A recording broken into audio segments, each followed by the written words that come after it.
All right, so for this one, Malcolm has a clean plate as per recommendation.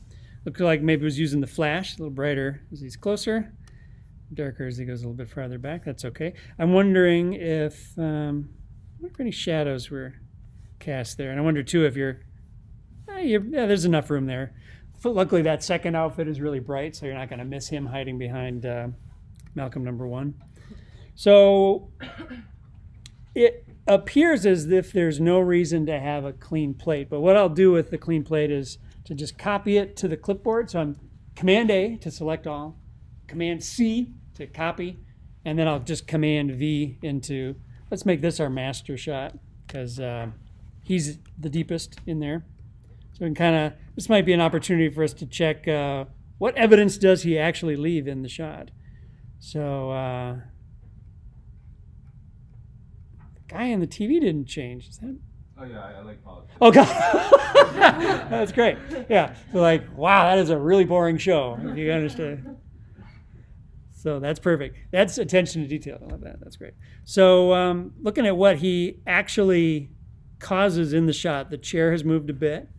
A little bit of a light change over time. Okay, so I would order this that the deepest one was the clean plate. Probably. This might be a thing that we might actually come up on top and patch a piece back in if we needed it, but I think in the background here is all set to go. So I'm just going to go with, let's work smart. Smart would be front to back. Why?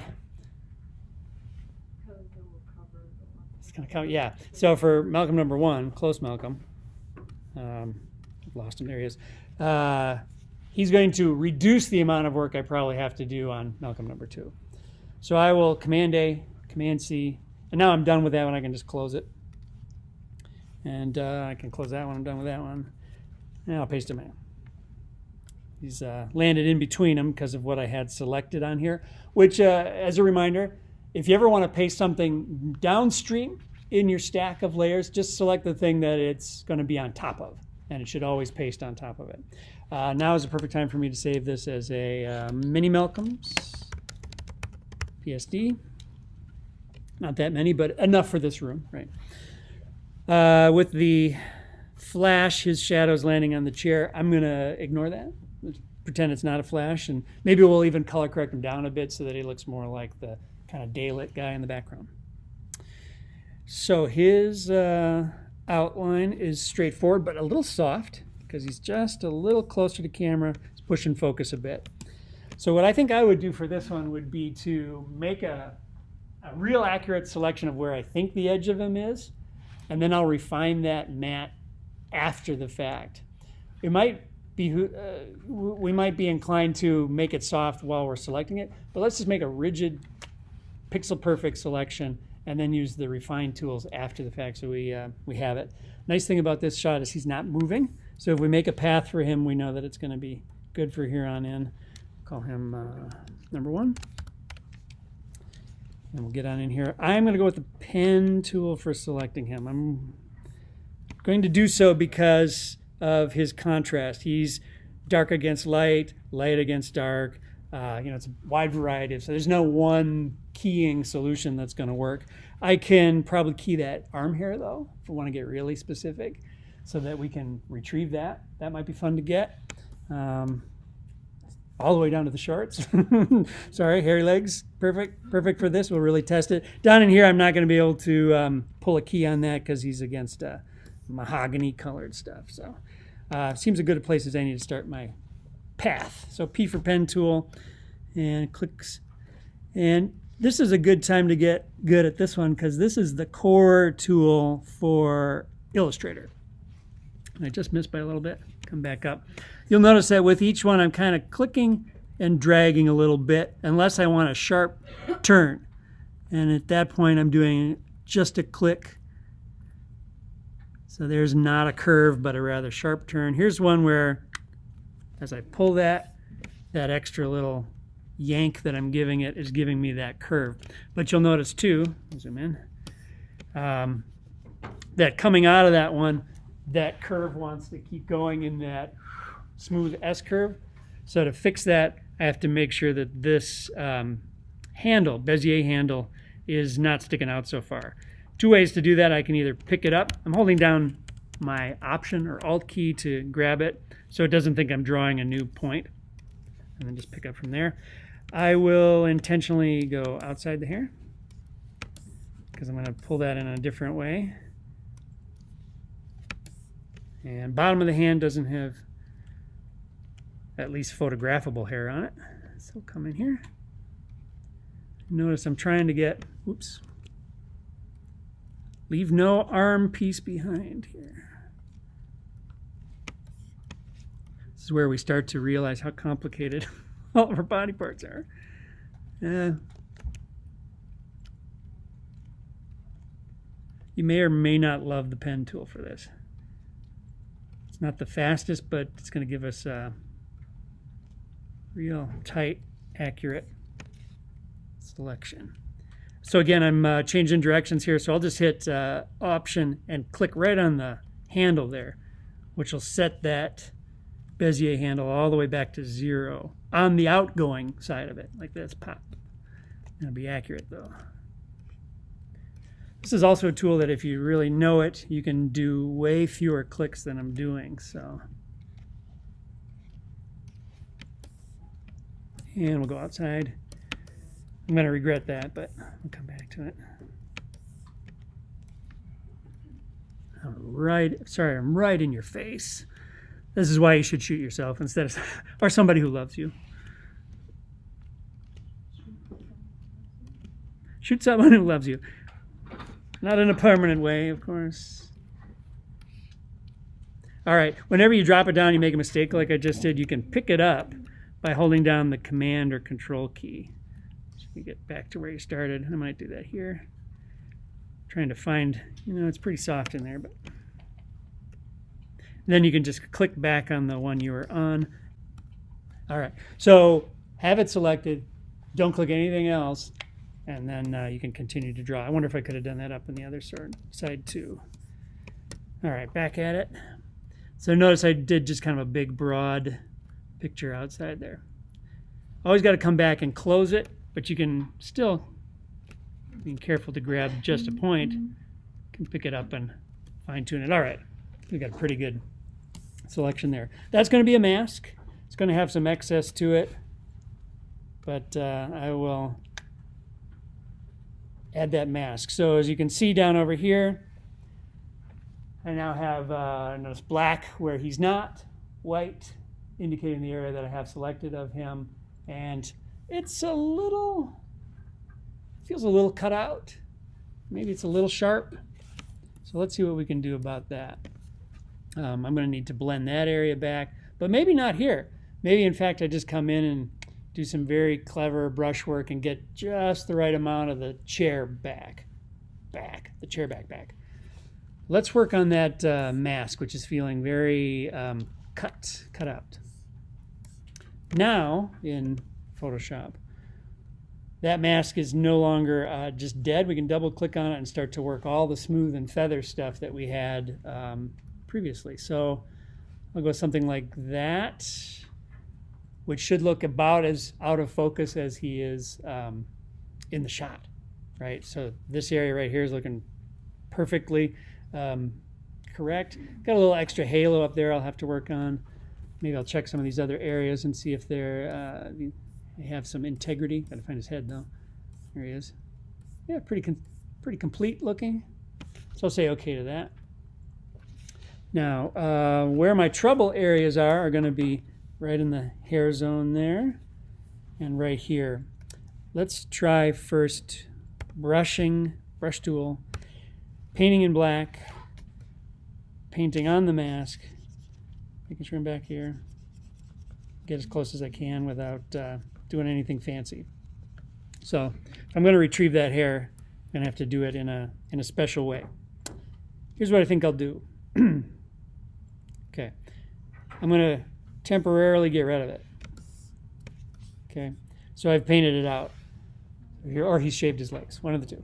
Save this as I go. Okay, I want to use the channels and try and find a channel where his hair has a nice amount of contrast. So for this, I might disable the mask temporarily. I think that's, if you control click on it, you can disable it. All right, and now that I'm viewing it, I will look for the channel. Come on, folks. It's not soloing it. Why is it not soloing it? There it is. The channel that has the best contrast between foreground and background. It's looking like blue might be tempting because the hair is the darkest in that shot. Blue is also the channel on the camera that's going to have the most noise in it, but I think for the hair here it's going to work great. So I will duplicate it. I will invert it, and we're going to try and pinch this to pure white on the foreground, trying to keep some hair, pure black on the background, and we got a nice chewy edge there. And that's really the only section we're going to use this for. Now, how best to isolate this? I will select just the hair zone, filling with what should have been black. That's very weird. Okay. Well, I've got a little halo of hair there, which I'm going to use to paint back into the mask. So I think the math on this should be right. Let's see if it works. This is such a small area that I actually don't need any of the black. So I'll load this selection. Pop. Okay. I'll enable the mask again. And now I should be able to, it's either going to be positive or it's going to be the wrong selection, but I should be able to paint right into it in the white and have the hair come with it. Let's take a look and see if we got it. Yeah, got the hair. So review that. Don't ask why it worked, because at the moment I'm not sure what I did to make that work right, but it is right. And that hair is in there. It's in there, and it's just the hair. It's not the background from this shot at all. It's just the foreground from this shot. I do need to get in here and get our chair back looking right, but let's call them good there. That little halo on top doesn't matter. It's up in the white of the blinds, so that looks accurate. There's a little bit, yeah, this was bound to happen. Let's make sure I got a soft brush here, because I'm going to actually do a fairly soft selection through here. It's still coming in pretty sharp. Might have to do a yet softer selection. And there's a bit of a halo around the fingers there, so making sure my brush is small enough. I'm painting in, let's see, black to get rid of. I think it'd be bigger. All right, and if I find that that selection, that paintwork is too firm, like it seems to be there, I can always come in and blur that, which is under here. No shortcut on that. Those letters were already taken, apparently. And now I'm blurring the mask, so it's looking out of focus again. We're getting real nitpicky there, but that hand is now in place. And then our question becomes, do we want to try and tune up his exposure? We won't know until we get the other guy in there. So let's go grab him. For this one, let's not bother with masking a whole bunch. We'll just pick up just the guy we want. Copy. And paste. Now, the only problem with this is that it's going to put him in a spot that's not his. So that is a negative to using that technique. But now there's a lot less to mask. And I can, he'll kind of stick to the right spot, which is weird. But eventually we'll need to kind of arrow him into place. And we can always test the accuracy of it. Yeah, I can see his shadow there. By setting it to difference. And if the background looks pure black, like it does right there, then we know we've linked it back up pixel to pixel. Can set that back to normal. So he is in the right place. Looks like we're going to need to work on foreground bit there. Oh, I forgot to select our negative space here. Maybe for fast working, I can just do that directly on my mask here. Let's see how well I can do it. Because I have a tool here that makes my life a little easier. This is one where we probably wouldn't want to, okay, so I'm going to fill with black.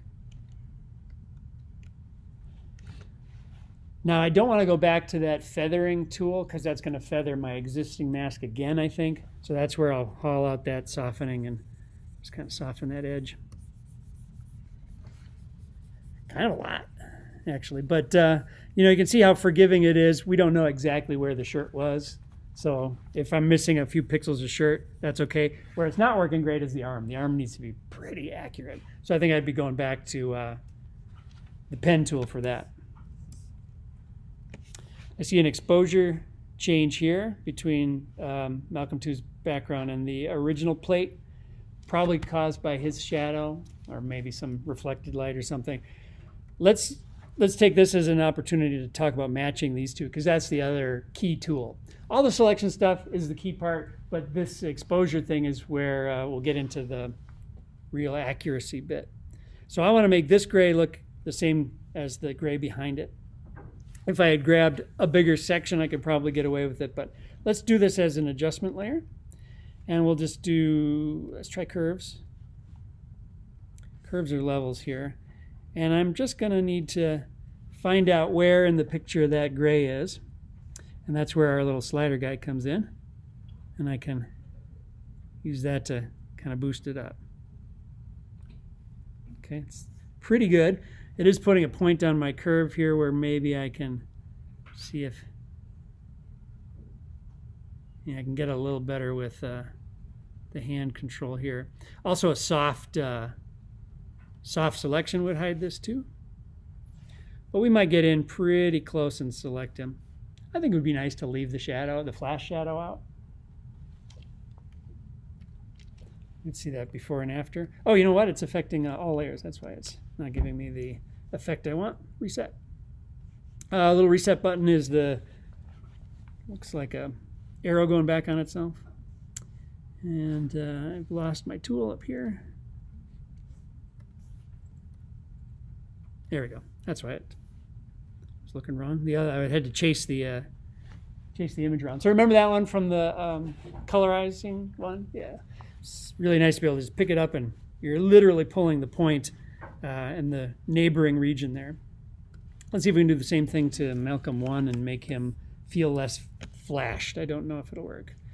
So we'll go curves and we'll make sure they're linked.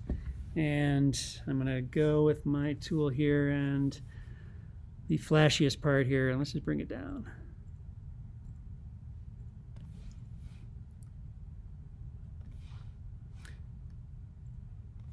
Yeah, it's working. And the nice thing about it is you can do it in a region by region area. So you can bring up skin tones. Notice the shirt was kind of left behind then when I did that, so the shirt really felt blasted. And you know, you could even push it a little farther probably.